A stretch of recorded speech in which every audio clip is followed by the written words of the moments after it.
Que Deus abençoe o pastor Juan. Logo em seguida ele vai fazer a Santa Ceia. Obrigado, pastor. Tá? Tá, João, obrigado. Podem sentar seus irmãos. Parabéns ao pastor Gerson e à irmã Ingrid. Obrigado pela notícia maravilhosa. Amém. Feliz pelos irmãos. O amado Azaf promovido a irmã mais velha. Que gracinha. Hoje acho que todo mundo um pouquinho tenso, mas na verdade, independente do resultado, faz parte da nossa cultura transitória e a gente torce. Independente do resultado, somos peregrinos nessa terra, o reino é eterno e a seleção do reino já é mais do que vencedora pela segurança que há na pessoa do Senhor Jesus. Atos, capítulo de número 5, a partir do 33.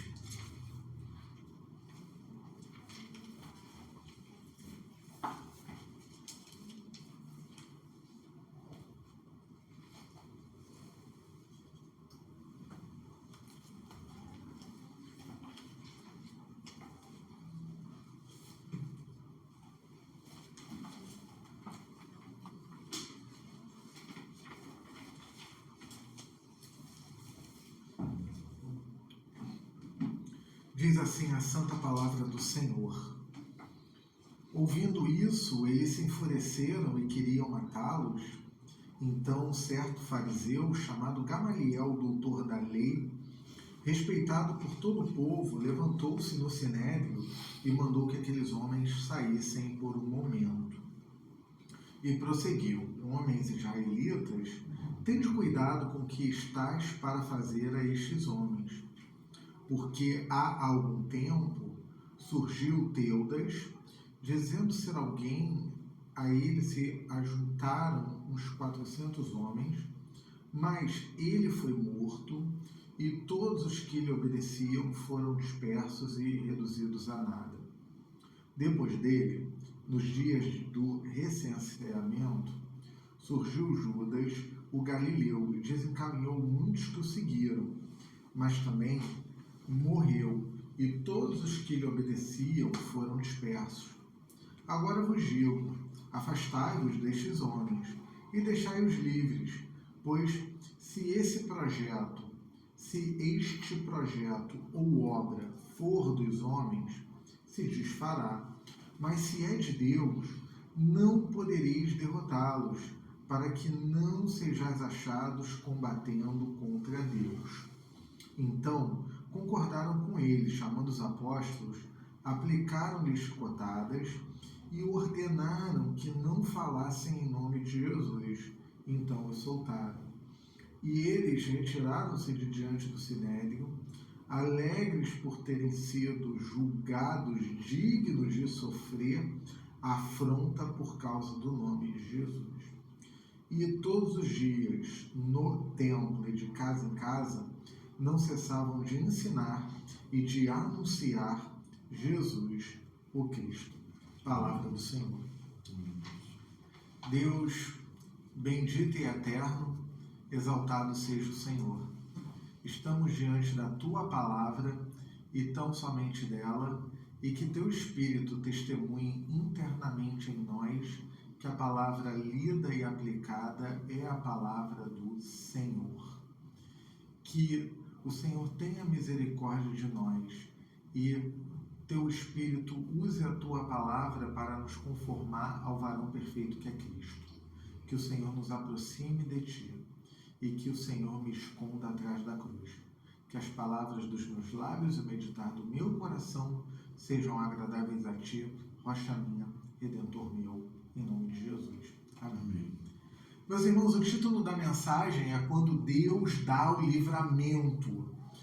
Na última mensagem em Atos, nós vimos até o verso 32 que as testemunhas de Jesus Cristo sofreram oposição por causa da pregação do Evangelho, mas elas contaram com o Espírito Santo que usa a perseguição para a expansão da mensagem cristã. A gente tem que ter em mente aqui, quando olhamos para esse texto, que ele está dentro do argumento do livro todo. Atos 1:8, o Senhor Jesus vai comissionar os seus discípulos a serem suas testemunhas em Jerusalém, Judéia, Samaria, até os confins da terra. Atos 2:42 vai dizer que a igreja, o ajuntamento dos cristãos, era perseverante. Mas o texto está no plural, perseveravam, ou seja, os cristãos, eles perseveravam, os discípulos, testemunhas e perseverantes.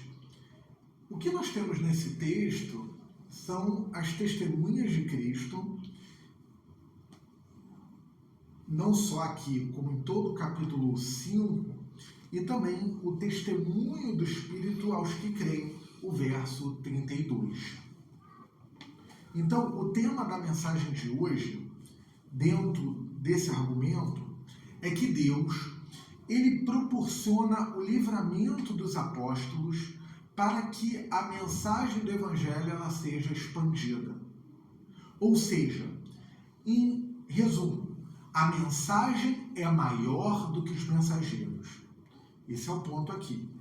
Então nós temos, dos versos 33 ao 39, a fúria dos religiosos e o livramento dos apóstolos.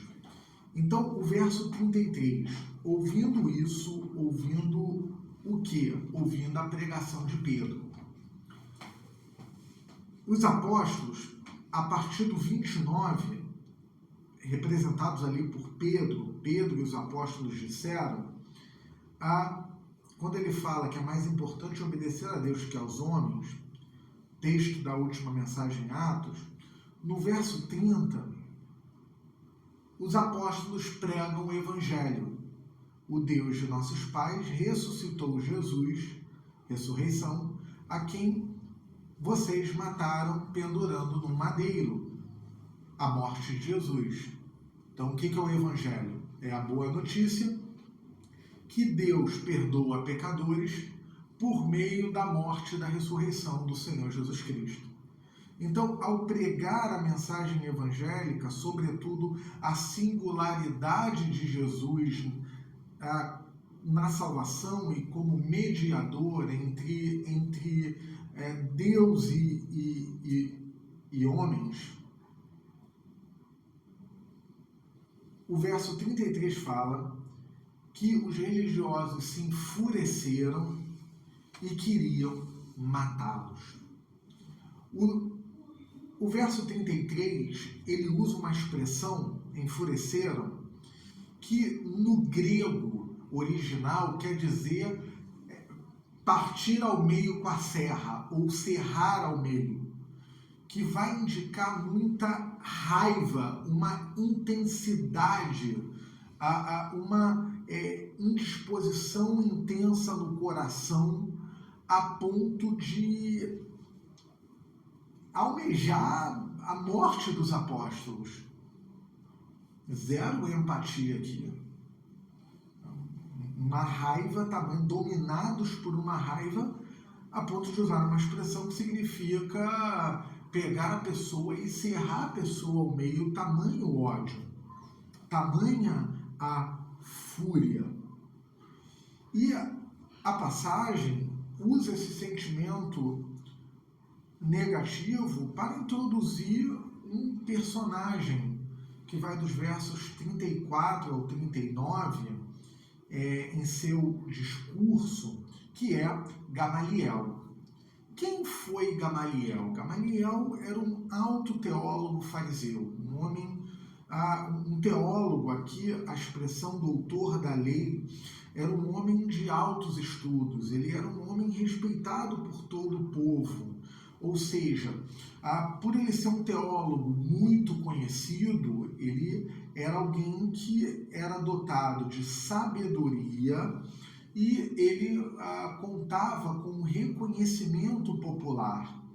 Ele era neto do Rabino Hillel, que era um rabino muito famoso do período ali intertestamentário. ele foi professor, ele foi mestre de Saulo, que depois veio a ser Paulo, e a gente vai ver isso mais à frente no livro de Atos. E, distinto dos saduceus, ele era mais sábio, ele era mais tolerante, e ele não se deixou levar por esse mau sentimento. O texto aqui não fala aonde estava a fé de Gamaliel. Se ele era alguém que colocou a fé no Messias a quem os apóstolos pregavam, ou se ele estava simplesmente sendo ponderado, A Bíblia ela não nos dá esse detalhe, mas ela também não comunica que Gamaliel era alguém que confessou a fé no Senhor Jesus, confessou a fé no Messias. Então, a partir do verso 35, ele pede então que os apóstolos saiam, e a partir do 35 ao 39 ele faz um discurso. E nesse discurso, em sua retórica, ele pede cautela e ele apresenta dois homens, Teudas, o mágico, e Judas, o Gamaliel. Esses homens, eles fazem parte de uma efervescência do que a gente chama de movimentos messiânicos ali no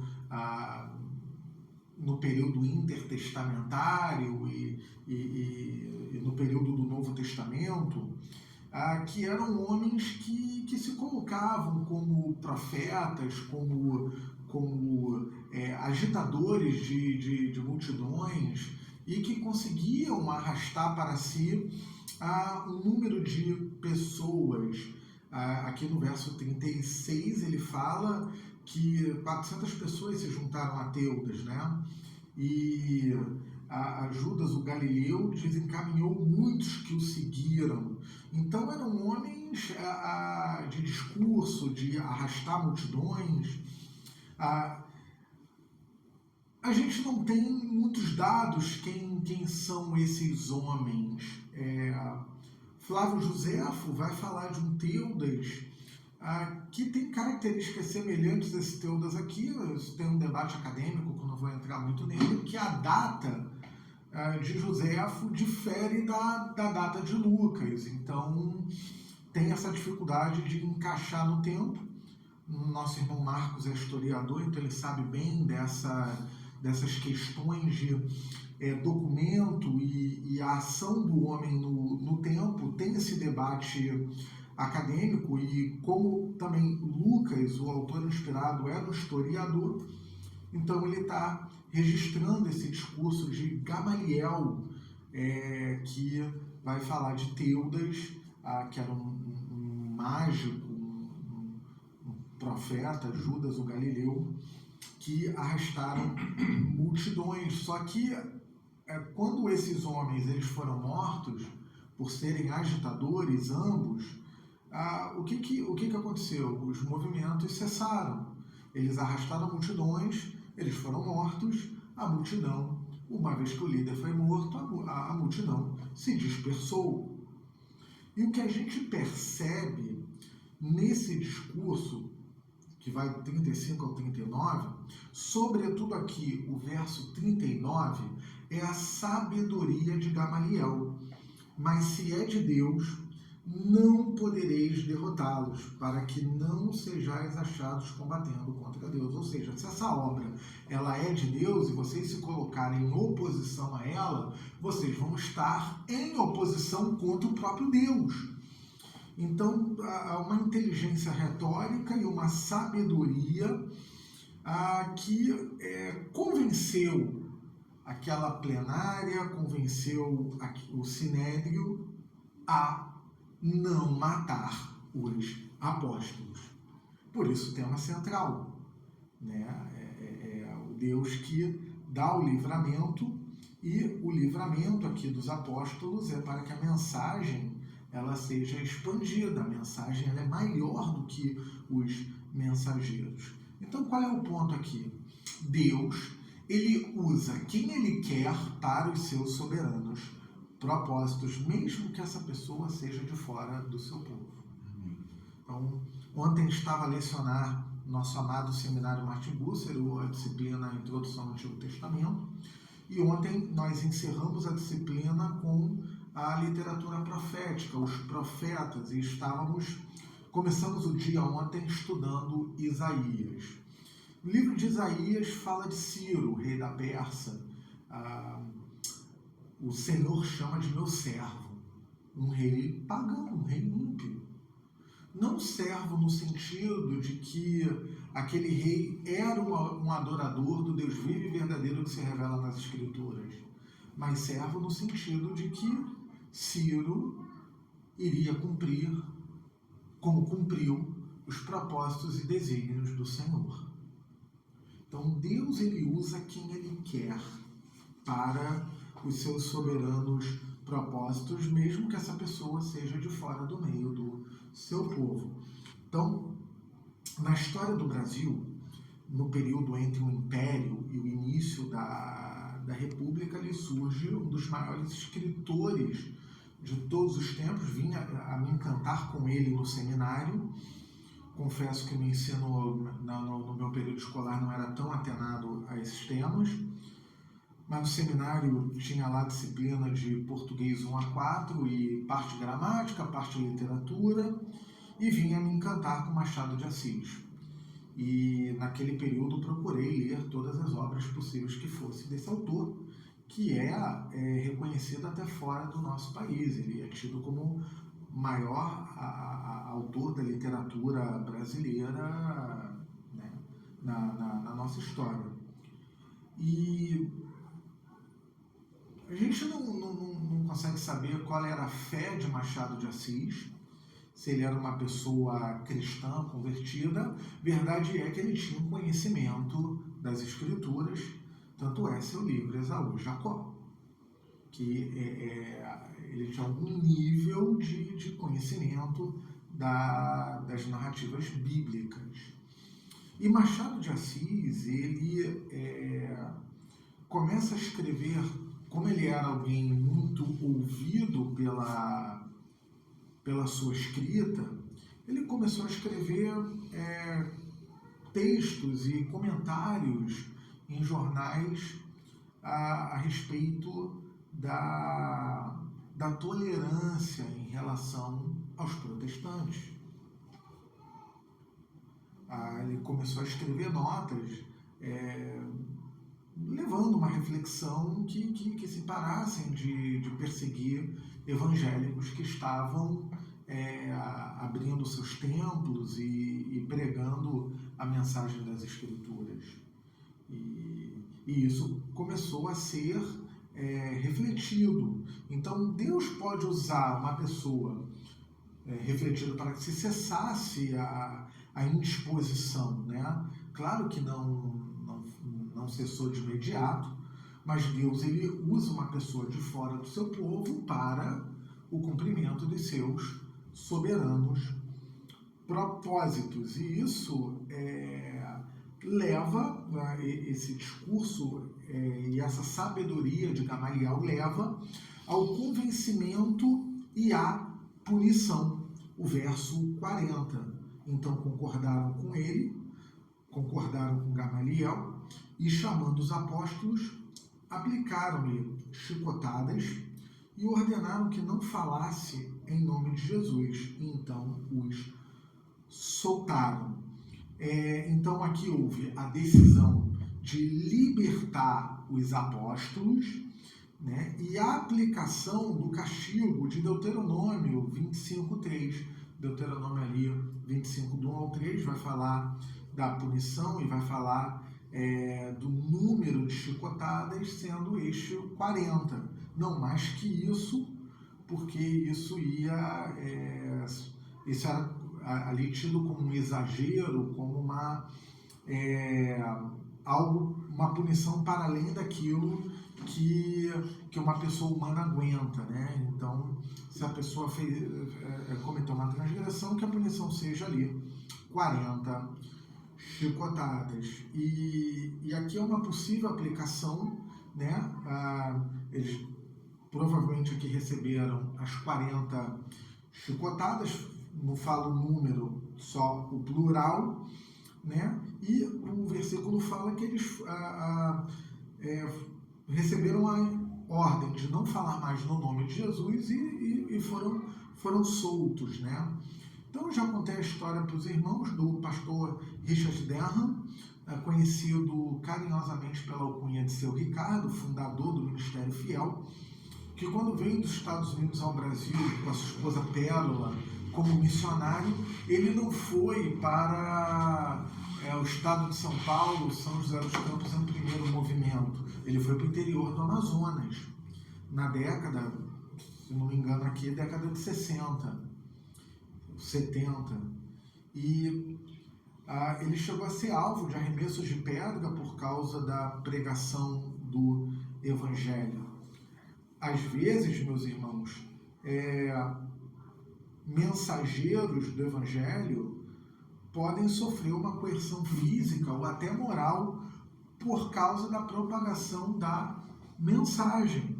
Isso aconteceu aqui, pode acontecer na história. E é claro que os apóstolos não iam obedecer isso. Já falei para os irmãos de John Bunyan, que escreveu Pastor Batista Puritano, que escreveu Peregrino no século XVII. Um homem de muita dificuldade, a família padecendo de saúde. Ele estava preso, ficou 12 anos, se não me engano, escreveu Peregrino na prisão, a maior alegoria cristã lida, né?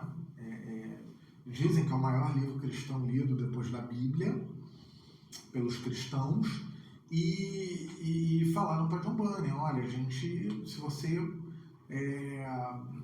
você se render e parar com isso, parar de pregar, só a Igreja do Estado era licenciada para pregar naquele período, naquela localidade, então, se você parar com isso, a gente vai te libertar. E aí, agora eu não lembro se foi ele que falou, foi a esposa que falou, né? Olha, se ele sair hoje, ele vai pregar o Evangelho amanhã, não tem jeito, né? Queria muito meu esposo aqui, o pai né, o meu marido, o pai das nossas filhas, mas, né, se soltar ele hoje, ele vai pregar amanhã. Então, mensageiros do Evangelho sofrem esse tipo de reação, dependendo do contexto, dependendo do tempo. Em alguns lugares pode ser uma coerção física, em alguns lugares pode ser uma indisposição moral. Bom, o que vem no verso 41 e 42 é a grande surpresa aqui no texto. Eles então se retiraram, né, diante do Sinédrio, e a expressão aqui, alegres por terem sido julgados dignos de sofrer afronta por causa do nome de Jesus. Então, a gente tem aqui a alegria de sofrer pela mensagem do Evangelho. Parece um paradoxo, parece uma contradição. Como assim eu vou ter a alegria por sofrer, ainda mais por sofrer por causa daquilo que eu estou pregando? Mas fato é que o texto coloca que eles estavam alegres, né? E nós cristãos somos chamados a termos alegria quando nós sofremos por causa do nome de Jesus. O nosso contexto, irmãos, não é um contexto que ele é marcado por uma perseguição física, né? O mais perto que eu já vi foi quando eu era novo convertido e gostava muito de participar de iniciativas evangelísticas em alguns lugares tensos no Rio de Janeiro, e aí tem um projeto na tradição batista muito famoso aqui no Brasil, que é a Madrugada com Carinho, que cristãos saíam juntos para fazer o trabalho de madrugada e tal. Eu fazia um trabalho dessa natureza no período no período de carnaval, na entrada do sambódromo, né? E algumas pessoas começaram a arremessar latas de cerveja vazias. Eu fui mais perto, né? Eu lembro que eu falei, opa, né? Deixa eu usar de sabedoria, já entreguei a mensagem, deixa eu me invadir desse local aqui para a coisa não ficar um pouco tensa. Mais perto, assim, que eu já, latas vazias, não me causou nenhum ferimento, mas eu percebi ali uma indisposição e entendi que eu deveria, deixa eu mudar de lugar, né? Para não criar. Eu tô rindo, mas o fato é que a gente não tem esse tipo de reação física, mas a gente tem uma reação moral. E geralmente eu tenho aplicado a perseguição à igreja numa perspectiva mais externa, mas hoje eu vou aplicar numa perspectiva mais interna, no sentido de que nós podemos ser perseguidos em um contexto evangélico que é marcado pela diluição da mensagem cristã. Então, dentro do evangelicalismo brasileiro que tem crescido muito, mas que tem carecido de aprofundamento nas escrituras e muitas vezes a diluição da mensagem cristã, onde o ponto de sofrer pelo nome de Cristo não tem lugar, a gente pode ser visto talvez como pessoas, eles são diferentes, eles são meio esquisitos, né? Por compreender, né? E eu lembro, falo com muito carinho, tá? Tava dando uma aula e na aula, não lembro qual era o assunto exatamente, mas a gente passou pelo tema do sofrimento humano e eu lembro que uma aluna levantou, ela ficou até brava comigo, eu tive que acalmá-la, e ela dizendo que não, Isaías 53 fala que Jesus na cruz tomou nossas dores e aflições, isso é verdade, mas ela chegou à conclusão que por causa disso o crente de verdade ele não sofre, ele não passa pelo sofrimento. Aí eu perguntei para ela, Paulo não era um crente de verdade? O que nós somos então? Então, nenhuma indisposição em relação a ela, a questão é que ela foi convencida de um outro evangelho, ou de uma diluição, ou até mesmo de uma mudança da mensagem cristã. Eu tenho que ser honesto aqui, que muitas das vezes eu me deixo abater por algumas questões que acontecem, e o que eu estou falando aqui vem em primeiro lugar para mim, sobretudo, mas eu compartilho também com os irmãos que nós sejamos alegres se viermos a sofrer pelo nome do Senhor, que a gente não deixe a apatia tomar lugar em nosso coração, porque ela pode nos levar para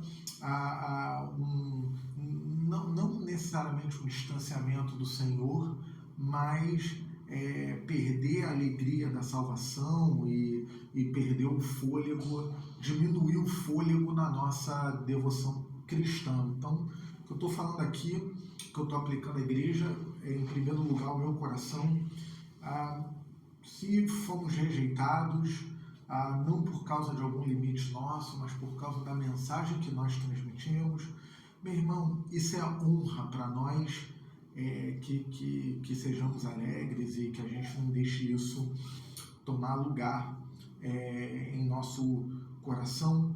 Um encorajamento aos amados pastores nossos aqui, que sejam sempre fiéis à mensagem da Escritura e o Evangelho do nosso Senhor Jesus Cristo. O verso 42, que é o último: e todos os dias no templo e de casa em casa não cessavam de ensinar e de anunciar Jesus, o Cristo. Então, aqui, lembra que eu falei no começo da mensagem de Atos 2:42? Aqui nós temos uma perseverança na edificação do povo de Deus e na evangelização por meio da exposição das Sagradas Escrituras, apontando para a pessoa e para a obra redentora do Senhor Jesus Cristo, seja no culto de domingo ou em reuniões menores. No caso da igreja primitiva, se reuniam no templo, no pórtico de Salomão e também de casa em casa. E todos os dias, crentes eram edificados com a palavra, ou eles eram, ou nas casas ou no pórtico de Salomão, eles recebiam ali a nutrição espiritual que vem da revelação bíblica. Eles perseveravam todos os dias em diferentes lugares, no templo e de casa em casa, na casa dos crentes.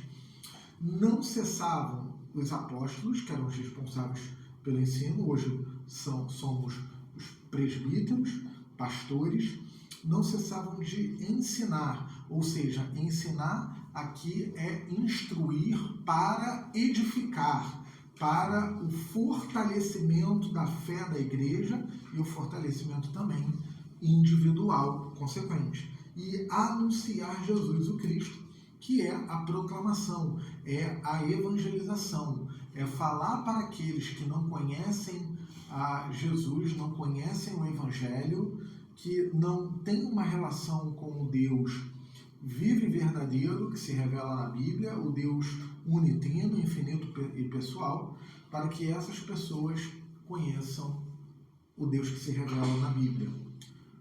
O Deus que enviou Jesus Cristo, seu Filho, para morrer pelos nossos pecados. Então, dois pontos do 41 ao 42. Eles estavam alegres por sofrer pelo nome do Senhor Jesus. Ou seja, a perseguição, o açoite, as chicotadas, as costas feridas e sangrando, não foram motivo de abatimento para esses apóstolos. E a gente tem que entender um ponto aqui, que o papel do Espírito Santo, Deus Espírito Santo, em conceder graça para o sustento desses homens. Ou seja, eles não estavam alegres por uma força humana, porque eles eram fortes, ainda que pudessem ser. Mas essa alegria, pensando a partir do verso 32, essa alegria, ela vem do poder do Espírito Santo na vida do seu povo, da visita e da presença do Espírito Santo na vida do povo, porque é só pelo Espírito que nós estamos em pé, só pelo Espírito que eu estou em pé pregando a mensagem da Escritura, é só pelo Espírito que nós estamos em pé. Então não é aqui uma mera força humana, não é um poder humano, mas é um poder espiritual que fez os apóstolos ali ficarem alegres, porque eles entenderam que era uma honra sofrer pelo nome de Cristo. Quantos cristãos em locais perseguidos e o quanto eles têm a nos ensinar. Eu estava conversando uma vez, tive a honra, isso não coloquei aqui, eu já vou terminar, mas tive a honra de conversar uma vez e ouvir numa reunião caseira, num lugar onde eu servi no início do ministério.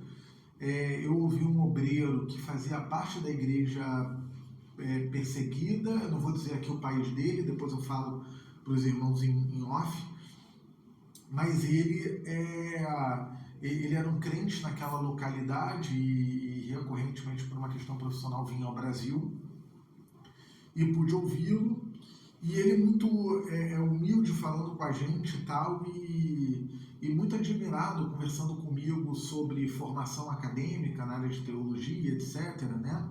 E muito desejoso de aprender mais. E na verdade, o quanto eu aprendi com aquele homem que pode não ter uma formação... Ele até tinha, tá? Mas... porque ele saiu do país dele para estudar, muito interessado, mas não foi a formação acadêmica que encantou ali, foi o amor dele pela pessoa de Jesus Cristo e a disposição dele. Ele foi, agora me foge o termo, banido, preterido pela sua família, rejeitado. Ele ouviu do seu pai: nunca mais fale conosco, você não é mais meu filho morreu, quando ele tornou pública a conversão dele ao Senhor Jesus Cristo. Então, um termo técnico para isso, quando o filho ele é banido da família, agora me foge, mas o quanto eu pude ser edificado naquela ocasião por aquele homem que fazia parte desse contexto, o seu amor a Jesus, o seu apego e a sua firmeza na fé. Então, testemunhas do Senhor Jesus, elas tiveram seu livramento proporcionado pelo Senhor para que a mensagem ela seja expandida, e essa mensagem do Evangelho da graça de Deus pela fé no Senhor Jesus somente, essa mensagem ela é maior do que os seus próprios mensageiros. Que o Senhor nos abençoe, que Ele nos dê graça, que Ele nos mantenha firmes no propósito para a sua igreja reunida aqui, conforme as Escrituras. Que o Senhor nos abençoe. Amém. Deus, obrigado pela sua palavra, pela porção da sua palavra lida, exposta e aplicada a nós. Que teu Espírito testemunhe internamente em nós e que a tua igreja seja edificada, que o Senhor seja glorificado, em nome e por meio do Senhor Jesus Cristo. Amém. Pedir que os irmãos